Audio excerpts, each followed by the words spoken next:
And next to him is Daniel Indart, who came from Argentina, has provided songs for so many TV series and lots of movies. I'll just name a few, which are Kingpin, The Sopranos, Dexter, Marley and Me, I Love You, Philip Morris, Gran Torino. You get the idea. He works a lot doing that.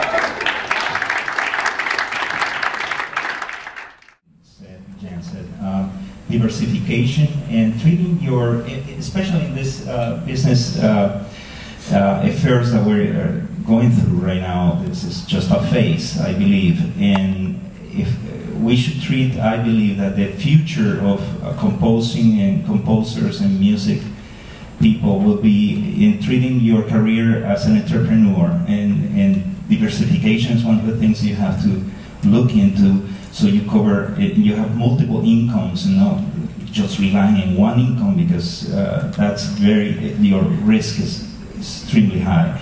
So if you have, $5 coming from here, 5 from here, 5 from here, 5 from here, royalties could be one income, jingles could be another, a film here, a documentary here, a song that is placed, you're performing live somewhere, teaching, doing a diversification of stuff that is all related to music. It will give you experiences, it will give you connections, and it will mature you in some ways that you won't believe. I mean, it's really, it will take you to the next step, I believe. Because one of the weirdest things about being a film composer is what you do for a living is wake up on a Tuesday morning and write 2-3 minutes of music with no inspiration other than you have to turn it over to somebody at the end of the day. And the skill set to wake up on Tuesdays and write music on demand, there's just a certain, I would assume, muscle group that you have to develop over just by doing it. Can you guys speak to what it takes to prepare? I can comment on it. As a young composer, I went to Berklee College of Music in Boston, graduated in film scoring, and I moved to Los Angeles planning to do film, but as soon as I got here, it got really hard. Was with no money, so I started looking for work, doing all kind of work, from transcriptions to little demos I had for track back then. I'm talking about 1984. And I got a break first in doing commercials, so I started doing commercials. I got very successful rapidly doing commercials for the Hispanic market. And I formed a company doing just a jingle house, what it's called a jingle house, and did that for 18 years. And became #1 doing jingles for the Hispanic market in the US. In the meantime, as I was watching movies, I noticed that that there was a lot of mistakes done in Latin music in films back when, especially. I would watch a scene in Guatemala, and the music was Mexican, and I was watching a scene in Mexico, and it was flamenco going on in a plaza or something like that. And there's something weird. Maybe I can be of help with my experience in Latin music. And then I formed a company called Latin Music Specialist, and I put an ad in the Hollywood Reporter, my first ad.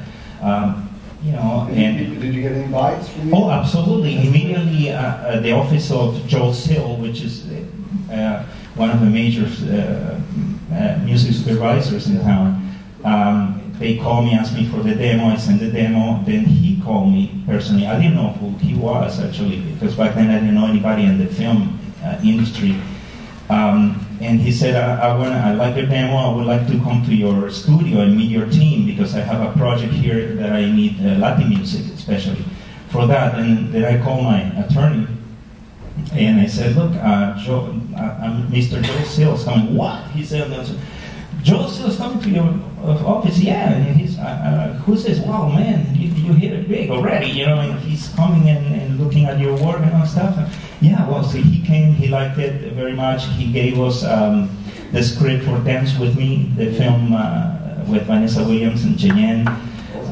That's a good way to get started. And he actually commissioned me to create 6 songs for different scenes. One in Cuba, there's some really typical Cuban drumming, and then some scenes for the ballroom dancing they did towards the end of the film. And finally, I was competing with Stefan, Miami, and with all the biggies and Sony. But I got one of the songs in the final scenes. It's a tango called Bal Tango in the film. So that was my break into that. Hey, you know, none of these stories are the same story yet. And we're going to hear Joel. What was your? I want to tell what the ad said. The ad that you put in the paper. Oh, well, it said Latin music specialists. We provide music for film and TV, Latin, and we cover all these styles and said norteño, banda, tango, you know, all this. Okay, so one of the things I'd like to point out, because that's a great question, is what distinguishes one composer from another? How many of you in here are composers? Okay, so everyone here wants to get the next crop of movies. And why is someone going to remember you versus the other person? Why are they going to call you into a meeting? Why are they going to listen to your CD? In your particular case, it was the word Latin music, which someone was working on a movie that needed that, someone who reads the Hollywood Reporter, and all of a sudden you're there. And also, when I came to LA, it was a shock. I was graduated from Berkeley, it's a great school, and I felt like prepared for this. But when I came here and I saw all these composers and the level of competition in this town, it was like shocking. I had to kind of think, what can I bring of value that is different or can be a necessity here that I can bring that is different from everybody that is so good and so great around me. So I found that my background was a helpful thing. Yes. And Joe, what about you? I'm from New York. In fact, I went to high school with Anton's brother. And while in the 90s, while I was in New York, I was mostly writing music for TV commercials, similar to Hollywood Way.